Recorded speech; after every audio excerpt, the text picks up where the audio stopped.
Halo, perkenalkan saya Hanzola. Em, saya di sini akan membantu kalian untuk berdiskusi mengenai soal kimia. Pada kesempatan kali ini kita akan membahas soal mengenai sistem kelarutan ya. Lebih tepatnya di sini adalah padatan natrium alumina dalam air. Oke, kita akan bahas sedikit ya mengenai kelarutan gitu ya. Jadi kalau misalkan di kelarutan ya, di sini yang ditanya adalah spesies-spesies ya atau spesies-spesies ion lebih tepatnya ya yang akan di dalam air gitu. Jadi kalau misalkan saya bahas sedikit ya, kalau misalkan mungkin sebelumnya sudah belajar di kelas 10 mengenai elektrolit ya, baik elektrolit kuat, elektrolit lemah maupun non elektrolit ya.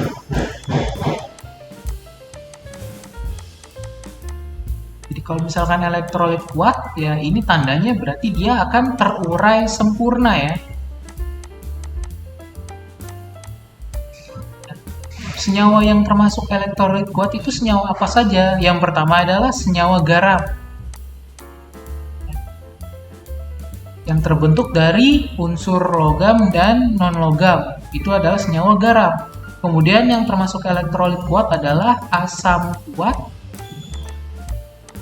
dan basa kuat. Asam kuat itu seperti apa? Itu asam yang biasanya itu adalah terdiri dari golongan 7A ya. Dan asam-asam seperti H2SO4 dan sejenisnya, lalu H3PO4 dan sejenisnya, kemudian HNO3 dan lain sebagainya ya. Kemudian untuk basa kuat itu merupakan basa yang terdiri dari golongan 1A dan 2A.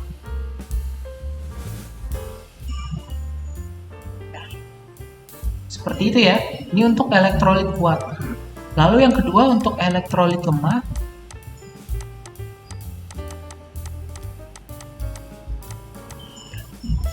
Atau dia senyawa yang terurai sebagian apabila larut di pelarutnya gitu. Mungkin di sini bisa kita anggap air ya.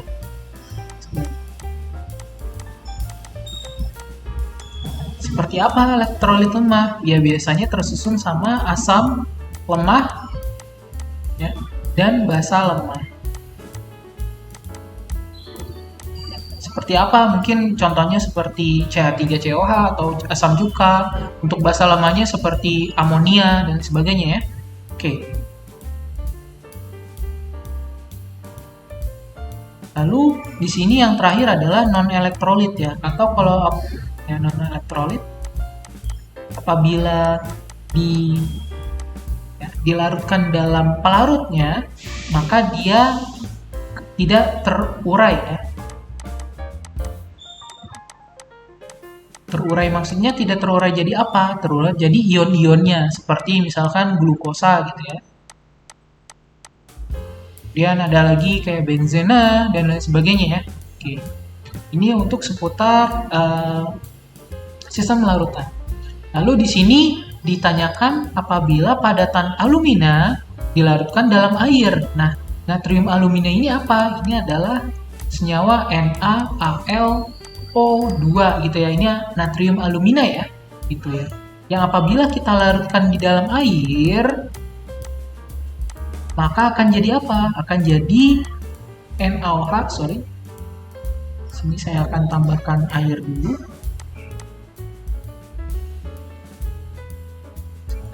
H2O ya. Maka akan menjadi NaOH OH ya. Dan AlOH3 ya. Nah, ingat sendiri, AlOH3 ini sebenarnya adalah sifatnya adalah amfoter ya. Dia bisa bereaksi dengan basa maupun dengan asam ya. Sedangkan NaOH ini adalah basa kuat. Ya. Amfoter ya. Ya, di sini dia sifatnya amfoter. Mungkin ada sebagian yang bilang dia AlOH3 sebagai basa lemah. Ya, bisa juga sebagai basa lemah. Ya. Dan dia juga bersifatnya amfoter, artinya dia bisa bereaksi dengan asam maupun basa ya. Nah, karena di sini ada basa kuat atau NaOH, maka kalau di sistem pelarut atau di air dia akan terurai sempurna ya di sini ya, karena NaOH ini adalah basa kuat ya, terurai sempurna menjadi Na plus dan OH minus. Sedangkan AlOH3 atau sifatnya amfoter ya, di sini bahasa lemah juga ya, maka dia akan terurai sebagian.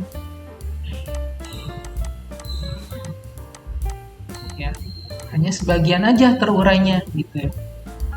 Seperti itu ya, mungkin jadi OH- juga dan Al3+ gitu. Nah, di sini di soal yang ditanya adalah spesies-spesies ion yang akan berada dalam sistem larutan. Berarti kemungkinan ada Na+, OH-, atau mungkin di sini ada Al3+ juga ya di sini ya. Al3+ ya. Nah, di sini ya Al3+ ya. Lalu ada apa lagi? Di sini kan karena dia terurainya sebagian, ya, dia ada Al3+ juga, ada OH- lagi ya di sini ya. Lalu OH3-nya apakah ada? Ada, karena dia hanya terurai sebagian ya. Jadi kalau terurai sebagian berarti dia ada di sistem larutan gitu. Jadi nggak semuanya dia mengion jadi Al3+ atau OH-. Berarti spesies yang terbentuk pertama adalah OH- ya. Kemudian yang kedua adalah Na+ ya dari NaOH ya. Kemudian yang ketiga adalah Al3+ dari AlOH3. Kemudian yang keempat adalah ada AlOH3 yang sebagian tidak terurai gitu ya. Itu. Jadi ada 4 OH-, Na+, Al3+, lalu AlOH3. Lalu kita cocokkan di soal ya. Berarti yang di soal di sini yang ada hanya yang nomor 2 dan nomor 4 ya. Berarti jawabannya adalah yang C ya. Di sini.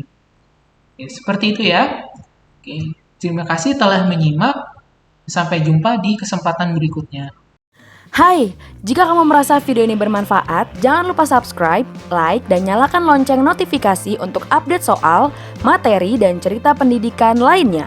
Cek description box di bawah ini untuk informasi update seputar Bimbel SG. Sampai bertemu di video selanjutnya, Sobat!